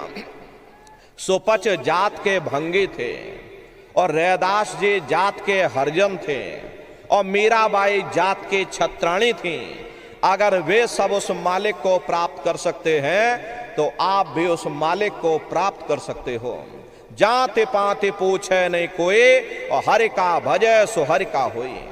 लोग यहाँ जात पात बनाते बनाते मर गए, लेकिन ऐ नर नारियों, जब तुम्हारी ये जीवात्मा इस मनुष्य रूपी चोले को छोड़ करके ऊपर धर्मराज की कचहरी में पहुंचेगी तो वहां न तुमसे ये पूछा जाएगा कि भाई तुम किस जाति के हो, या तुम किस कौम के हो, या तुम किस मजहब के हो, तुम हिंदू हो या मुसलमान हो, तुम हिंदुस्तान से आए हो या तुम पाकिस्तान से आए हो। अरे वहां तुम्हारे कर्म देखे जाएंगे, भक्ति भाव देखा जाएगा, मालिक से मिलने का प्रेम और प्यार देखा जाएगा। इसीलिए महात्मा समझाते हैं भाई मालिक को पाने के लिए तुम्हें जात बिरादरी बदलने की जरूरत नहीं, तुम्हें समाज छोड़ने की जरूरत नहीं, तुम्हें घर परिवार छोड़ने की जरूरत नहीं, तुम्हें बाल बच्चे छोड़ने की जरूरत नहीं, तुम्हें जंगलों पहाड़ों में भटकने की जरूरत नहीं, तुम्हें साधु सन्यासी और बाबा बनने की जरूरत नहीं। अरे भाई तुम अपने अपने घर परिवार में रहो, अपने अपने बाल बच्चों के साथ रहो, अपने अपने समाज में रहो, समाज की रीत नीति के अनुसार रहो, मेहनत और ईमानदारी से काम करो और 24 घंटे में घंटा 2 घंटा अपनी जीवात्मा के कल्याण के लिए सुरत शब्द नाम की कमाई यानी सुमरन ध्यान और भजन करिएगा। यही दौलत तुम्हारे काम आएगी और बाकी सब यहीं पड़ा रह जाएगा। सोए की एक नौक भी तुम्हारे साथ में जाने वाली नहीं है। अरे बड़े बड़े राजे महाराजे आए, सारी जिंदगी उन्होंने ये किला बनाते बनाते गुजार दिया। आज उनके किलों को आप जाकर देखिए, आज खंडहर बने पड़े हुए। विश्व विजेता सिकंदर सारी दुनिया पर राज करने का ख्वाब देखता था, वो भी मुट्ठी खोल करके चला गया। कोई क्या साथ लेकर के जाएगा? जो चीज तुम्हारे साथ में जाने वाली है वो केवल परमात्मा की भक्ति है। इसलिए प्रेमी भाई बहनों, वो दौलत कमा लो जो अंत समय में तुम्हारे काम आवे, वरना ये समय तुम्हारा निकलता जा रहा, ये श्वासों की पूंजी ये दिन प्रतिदिन कम होती जा रही हैं। एक समय ऐसा आएगा ये बुलबुला तुम्हारा फूट जाएगा, फिर ना जाने दोबारा ये मनुष्य शरीर तुमको मिले ना मिले। अरे भटकते रह जाओगे युगों युगों के लिए नरकों और चौरासियों में। इसलिए प्रेमी भाई बहनों, अहो भाग्य है आपका, आपको ये मनुष्य शरीर मिल गया। इस मनुष्य रूपी मंदिर में बैठ करके वो आत्म धन कमा लो, वो रूहानी खजाना कमा लो, जिससे तुम्हारी जीवात्मा का कल्याण हो जावे। तो सुमरन ध्यान और भजन नित्य नियम से आप लोग करिएगा। और देखो प्रेमी भाई बहनों, सभी लोग शाकाहारी रहना, क्योंकि हमारे गुरु महाराज ने शाकाहार पर विशेष जोर दिया। गुरु महाराज हमारे कहते थे कि भारी परिवर्तन होगा। प्रेमी भाई बहनों, परिवर्तन कोई कानून बनाने से नहीं होता, परिवर्तन कोई आंदोलन करने से नहीं होता, परिवर्तन कोई तोड़फोड़ करने से नहीं होता। अरे परिवर्तन तब होता है जब लोगों के विचार बदलते हैं, लोगों की भावनाएं बदलती हैं। और विचार जब बदलेंगे जब लोगों का खान पान शुद्ध होगा। अरे देसी कहावत है, जैसा खाए अन्न और वैसा होए मन। जब इंसान पशुव्रती भोजन करेगा तो उसकी बुद्धि स्वतः ही पशुओं जैसी हो जाएगी, सोच विचार उसका चिंतन स्वतः ही पशुओं जैसा हो जाएगा। फिर जिस शराब के नशे में माँ बहन बेटे की पहचान खत्म हो जाए, उस शराब को पी करके यह कैसे पता चलेगा कि क्या अच्छा और क्या बुरा है।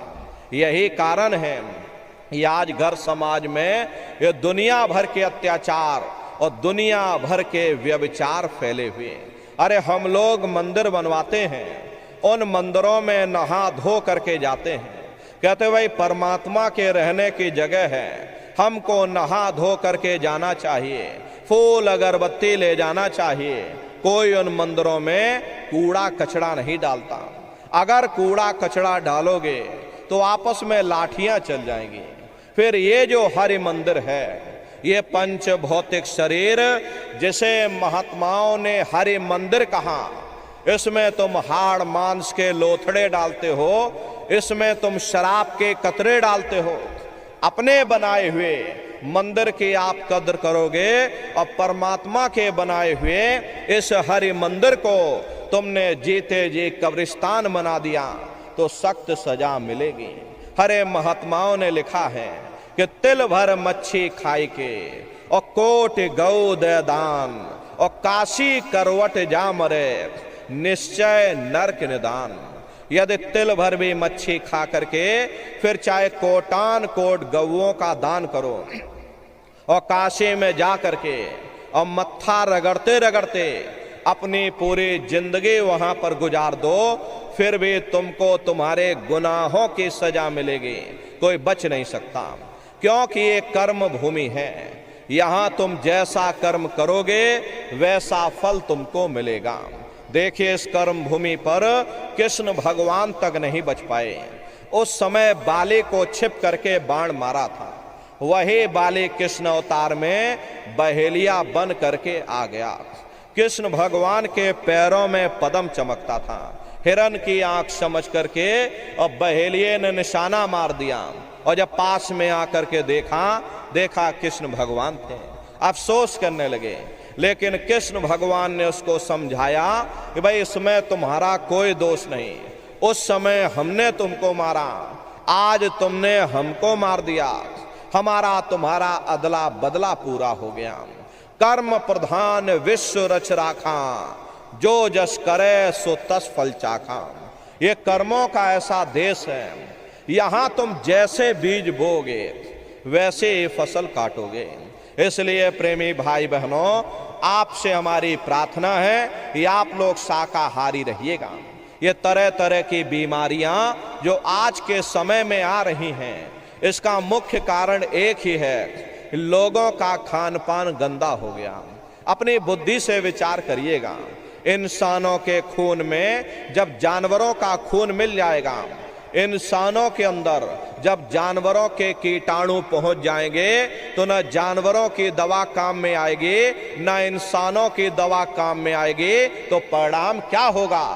ऐसी महामारियां फैलेंगी। इसलिए प्रेमी भाई बहनों, आपसे हमारी प्रार्थना है कि आप लोग शाकाहारी रहिएगा। कोई ऐसा नशा मत करना जिससे बुद्धि तुम्हारी पागल हो जाए और घर में माँ बहन बेटी की पहचान खो दो। अरे आप अपने आप को कट्टर हिंदू मानते हो, अरे भाई हम कट्टर हिंदू हैं, हमसे बड़ा सनातनी दुनिया में कोई नहीं। हम धर्म के, हम राम को मानने वाले हैं, हम कृष्ण को मानने वाले। अरे आप राम को मानते हो और आप कृष्ण को मानते हो, तो उनके आदर्शों पर भी चलना सीखो। राम ने कभी नहीं कहा कि तुम मांस खाओ, या कृष्ण ने कभी नहीं कहा कि तुम शराब पियो। जितने देवी देवता अवतार हुए, सभी यही कह करके गए कि अहिंसा परमो धर्मा। अगर हमने किसी को बनाया नहीं तो मिटाने का अधिकार हमारे पास नहीं। अरे आप इंसान हो, इंसान का काम है दया करने का, दया धर्म का मूल है। इसलिए आप जीवों पर रहम करो, रूहों पर रहम करो। सभी लोग शाकाहारी रहना और शाकाहार का प्रचार अपने अपने क्षेत्रों में बराबर आप लोग करते रहना। अरे सतयुग कैसे आएगा? राम राज कैसे आएगा? राम राज कोई नारा लगाने से नहीं आएगा, राम राज कोई भाषण देने से नहीं आएगा। राम राज जब आएगा जब आप लोग धर्म का प्रचार करोगे, और धर्म का प्रचार करने की जिम्मेदारी हम सभी प्रेमी भाई बहनों की है, क्योंकि हम सभी लोग अपने गुरु महाराज के मेहनत और पसीने के जलाए हुए चिराग हैं। अगर एक एक चिराग एक एक गांव में पहुंच जाएगा, ये पूरा गांव प्रकाशवान हो जाएगा, ये पूरा समाज प्रकाशवान हो जाएगा। गुरु महाराज के संदेशों को जन जन के बीच में पहुंचाने की जिम्मेदारी हम सभी प्रेमी भाई बहनों की है। गुरु महाराज हमारे कह करके गए कि बच्चा गांव गांव में तुम भजन केंद्र की स्थापना करो, गांव गांव के लोग भजन करने लग जाएं, गांव गांव में सत्संग होने लग जाए, गांव गांव के लोग शाकाहारी हो जाएं, गांव गांव के लोग सदाचारी हो जाएं, गांव गांव के लोग चरित्रवान हो जाएं, आंखों में माँ बहन बेटी की पहचान कायम हो जाए। जब हमारा गांव बदल जाएगा, ये पूरा समाज बदल जाएगा, निश्चय ही कलयुग में सतयुग आ जाएगा। इसलिए प्रेमी भाई बहनों, धर्म के प्रचार में आप सभी लोग अपना अपना योगदान दीजिएगा। देखिए, हमारे गुरु महाराज परम संत बाबा जय गुरुदेव जी महाराज ने एक अच्छे समाज के निर्माण के लिए, चरित्रोत्थान के लिए लोगों को शाकाहारी और सदाचारी बनाने के लिए 116 वर्ष की आयु तक अथक मेहनत और परिश्रम किया। हमारे गुरु महाराज ने अपने गुरु की याद में मथुरा आश्रम पर इतना विशाल मंदिर बनवाया। गुरु महाराज हमारे कहते थे, बच्चा मंदिर का वो देवता वहां पर बैठ करके बरकत बांट रहा, अरे आप लोग आइए, वहां कोई रुपया पैसा नहीं चढ़ाया जाता, कोई चंदा चुटकी नहीं, अरे आप लोग आए, मंदिर के देवता के सामने अपनी एक बुराई को चढ़ा दीजिए, वहां पर बुराई चढ़ाई जाती है। प्रेमी भाई बहनों, आप अपनी एक बुराई चढ़ा दो कि हम आज से मांस मछली नहीं खाएंगे, हम आज से अंडा शराब का सेवन नहीं करेंगे, हम आज से झूठ नहीं बोलेंगे, हम आज से किसी को धोखा नहीं देंगे। आप अपनी एक बुराई चढ़ा दीजिए, आपकी एक मनोकामना पूरी होगी। ऐसा वरदानी मंदिर गुरु महाराज ने अपने गुरु की याद में मथुरा आश्रम पर बनवाया है। उन्हीं की याद में ये पावन भंडारे का कार्यक्रम 20 दिसंबर से और 24 दिसंबर तक मथुरा आश्रम पर मनाया जाएगा। तारीख आप लोग याद रखिएगा, 20 दिसंबर से और 24 दिसंबर तक ये भंडारे का कार्यक्रम होगा। तो आप सभी प्रेमी भाई बहन भंडारे के कार्यक्रम में पधारिएगा। देश के कोने कोने से दसियों लाख की संख्या में सत्संगी प्रेमी भाई बहन मथुरा दरबार में पधारते हैं। उनके रहने ठहरने के लिए अलग अलग जिलों के टेंट राउटी डेरे लगाए जाते हैं। भोजन पानी के लिए अलग अलग जिलों के निःशुल्क भंडारे वहां पर चलते हैं। अरे आपके लखीमपुर जिले से भी सैकड़ों की संख्या में बसें जाती हैं। प्रेमी भाई बहनों, तो आप प्रेमी भाई बहनों भंडारे के अवसर पर पधारिएगा। अपना बहुत बड़ा आश्रम है, करीब 10 किलोमीटर के व्यास में अपना आश्रम बना हुआ, वहीं पर एक कार्यक्रम होता है। अपने आश्रम पर गुरु महाराज की एक छोटी सी गौशाला भी है। गुरु महाराज के पास में कुल 2 गाय थी। 2 गायों का इतना बड़ा परिवार है। आज के समय में करीब 3000 गायें हैं और 3000 के ऊपर सांड हैं। गौशाला अलग है और नंदीशाला अलग है। किसी को बाहर नहीं भेजा जाता, क्योंकि हमारे गुरु महाराज कह करके गए कि बच्चा इनको यहीं रखना, यहीं सेवा पानी करना, अगर बाहर भेज दोगे लोग मार देंगे, काट देंगे। इसीलिए चाहे गाय हो या चाहे बैल हो, हमारे यहाँ किसी को बाहर नहीं भेजा जाता। गायों के लिए अलग से गौशाला है और सांडों के लिए अलग से नंदीशाला बनी है। उसी के बगल में अपना एक बहुत बड़ा विद्यालय है, जिसमें 2,500 से 3,000 बच्चे निःशुल्क विद्या अध्ययन करते हैं। कॉपी किताब पढ़ाई लिखाई बिल्कुल निःशुल्क है। उसी के बगल में अपना एक बहुत बड़ा अस्पताल भी है। प्रेमी भाई बहनों, जिले की बात आप छोड़ दीजिए, पूरे मंडल में ऐसा अस्पताल आपको देखने को नहीं मिलेगा। इतना विशाल वो अस्पताल गुरु महाराज की दया कृपा से बन करके तैयार हो चुका।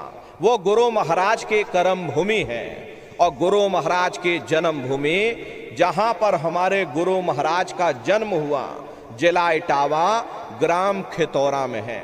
जैसा भव्य मंदिर मथुरा दरबार में बना हुआ, उसी तरह से भव्य मंदिर गुरु महाराज की जन्म भूमि पर बन करके तैयार हो चुका।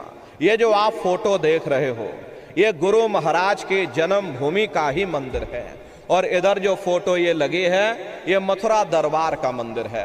प्रेमी भाई बहनों, समय निकाल करके अपने दरबार में आप लोग पधारिएगा और अपने अपने बच्चों को भी साथ में लेकर के आइएगा। हम लोग ये सोचने लगते हैं, अरे बच्चों को क्या करेंगे ले जाकर, ये बच्चे छोटे हैं, इनको घर में रहने दो, इनको पढ़ाई लिखाई करने दो, अभी इनकी पढ़ाई लिखाई की उम्र है। ये सत्संग सुनना और ये भजन पूजा पाठ करना, ये तो हम लोगों का काम है, हमारे लोगों की उम्र हो चुकी। इन बच्चों की पढ़ाई लिखाई की उम्र है, इनको पढ़ाई लिखाई करने दो। प्रेमी भाई बहनों, यहीं पर हम आप धोखा खा जाते। अरे पढ़ाई लिखाई जरूरी है, हम ये बात आपके मानते हैं, ये आज के समय में शिक्षा बहुत जरूरी है। अरे हमको भी गुरु महाराज ने पढ़ाया लिखाया, हमको ये अंगूठा छाप नहीं है, गुरु महाराज ने हमको भी पढ़ाया लिखाया। प्रारंभिक शिक्षा हमारी गुरु महाराज की जन्मभूमि पर हुई, क्योंकि जो गुरु महाराज की जन्मभूमि है वही हमारी भी जन्मभूमि है। 1 से लेके 5 तक हम खितौरा में पढ़ाई किए, उसके बाद गुरु महाराज मथुरा ले गए, आगे की पढ़ाई लिखाई गुरु महाराज ने मथुरा में कराई। 10वीं किया, 12वीं किया, BA किया, फिर LLB किया। तो कहने का मतलब ये है कि गुरु महाराज ने हमको भी पढ़ाया लिखाया। लेकिन प्रेमी भाई बहनों, पढ़ाई लिखाई के साथ साथ अच्छे संस्कार भी जरूरी है। और संस्कार कोई MA BA की डिग्री करने से नहीं पढ़ते, संस्कार कोई डिप्लोमा कर लेने से ही नहीं पड़ जाते।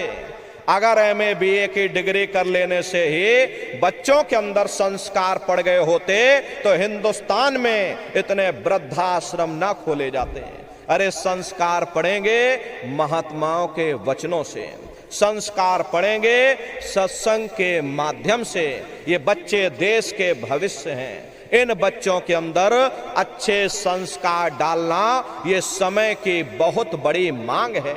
अरे आज के समय में सब प्रेमी मिला जो ले कर गाओ, सब प्रेमी मिला जो ले कर गाओ, गुरु नाम की धूम मचाओ, गुरु नाम की धूम मचाओ, गुरु नाम है सार जगत में, गुरु महिमा है अपार, गुरु नाम है सार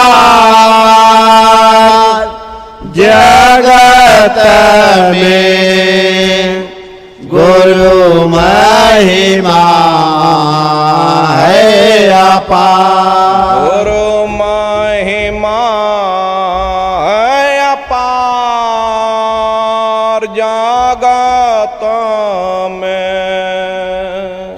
गुरु महिमा है अपार, गुरु महिमा है अपार जगत, गुरु देंगे। लेकिन आप लोग कोई धक्का मुक्की या जल्दबाजी मत करिएगा। सबसे पहले माताएं बहनें आएंगी, उसके बाद भाई लोग आएंगे। माताएं बहनें सिर को